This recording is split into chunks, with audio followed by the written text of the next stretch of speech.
యేసుక్రీస్తు దివ్య నామంలో ఉదయకాల సమయంలో కార్యక్రమం వీక్షించుతున్న మీ అందరికీ నా హృదయపూర్వక వందనాలు తెలియజేస్తున్నాను. బాగున్నారా?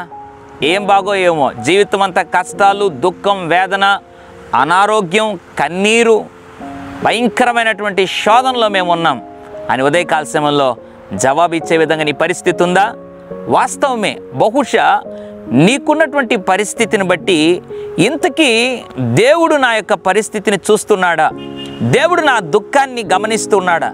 దేవుడు నా కన్నీరును చూస్తున్నాడా? దృష్టి ఉంచాడా అని బహుశా ఒక ప్రతికూలమైనటువంటి ఆలోచన అపవాది మనలో పుట్టించి ఉండవచ్చు. అయితే ఈ ఉదయకాల సమయంలో దేవుడు వాగ్దానం చేస్తున్నాడు. కొన్ని సందర్భాల్లో దేవుడే కొంతమందిని ఆయన శోధించుటకు అనుమతించినా కూడా ఆ యొక్క అనుమతించినటువంటి విధానం ఎందుకొరకు అనంటే వారు నశించిపోవడానికో పాడైపోవడానికో కాదు. పరిశుద్ధ గ్రంథంలో యోబు అనబడిన ఒక భక్తుడు ఉన్నాడు. ఆ భక్తుడు ఏ తప్పు చేయలేదు. అయితే దేవుడు కొంతకాలము తనను శోధనకు అప్పగించాడు. ఆ యొక్క శోధనకు అప్పగించబడినటువంటి యోబు ఒక అద్భుతమైనటువంటి సత్యాన్ని గుర్తించగలిగాడు.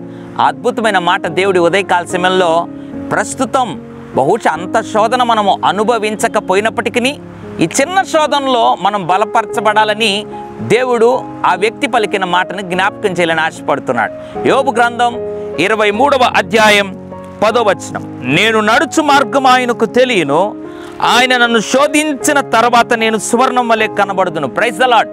ఎంత అద్భుతమైనటువంటి మాట యోబు పలకగలిగాడండి. నిజంగా మనమైతే పలకలేము.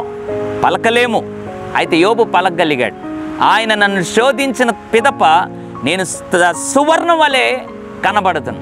అవును, దేవుడు యోబును ఆ రీతిగా శోధనకు కొంతకాలం అప్పగించిన తర్వాత రెండంతలుగా యోబును ఆశీర్వదించాడు. సువర్ణం వలె కనబడే విధంగా దేవుడు చేశాడు. ఉదయకాల సమయంలో ఏదో ఒక పరిస్థితుల మధ్యలో ప్రార్థనలో బలంగా ఉంటూ వాక్య ధ్యానంలో నమ్మకంగా దేవుని యొక్క సన్నిధిలో వాక్యం ధ్యానిస్తూ సాగిపోతూ అన్ని విషయాల్లో నమ్మకంగా ఉండి కూడా బహుశా నీవు శోధించబడుతూ ఉన్నట్లయితే లేదా ఈ లోకంలో కొన్ని కష్టాలు కూడా నువ్వు ప్రయాణిస్తూ ఉన్నట్లయితే దేవుడు ఉదయకాల సమయంలో వాగ్దానం చేస్తున్నాడు, ఈ శోధన తాత్కాలికమే, దీని తర్వాత నీ జీవితం సువర్ణం వలె ప్రకాశించబోతా ఉంది.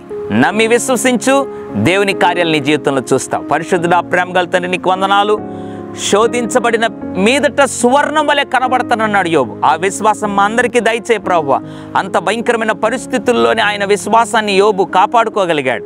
అయితే ప్రభువా, మా జీవితాల్లో ఆ విశ్వాసం లేదు ప్రభువా, క్షమించేటువంటి విశ్వాసం దయచేసి ప్రభువా మేము కూడా సువర్ణం వలె ప్రకాశిస్తాం అని ప్రభు విశ్వాసంతో సాగిపోయే కృప, ఈ శోధనలన్నింటినీ జయించే భాగ్యము దయచేయమని అట్లు దయచేసినందుకు వందనాలు.